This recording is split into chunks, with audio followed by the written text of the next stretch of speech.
নমস্কার বন্ধুরা, আমি সোমা বলছি। আশা করছি আপনারা সবাই ভালো আছেন। আমি এখানে নবরত্ন ডাল মানে সব মিশানো ডাল নুন আর হলুদ দিয়ে সেদ্ধ করে নিয়েছি। এবার আমি এই ডালটাকে ফোড়ন দেব। প্যানে ঘি দিয়ে দিচ্ছি। ঘিতে দিয়ে দিচ্ছি জিরে, পেঁয়াজ কুচি,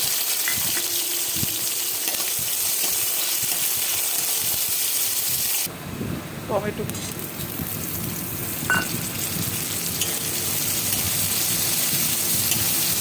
আদা রসুন বাটা,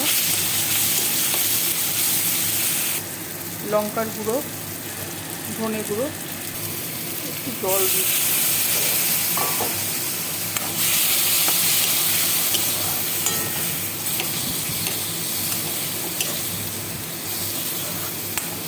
মশলাটা কষানো হয়ে গেছে, এবার ডালটা দিয়ে দিচ্ছি।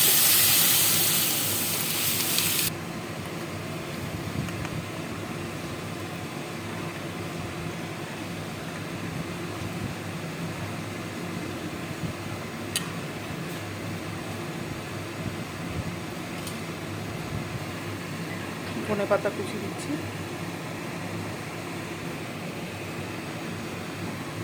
কাঁচা লঙ্কা চেরা দিচ্ছি, বাটার দিয়ে দিলাম।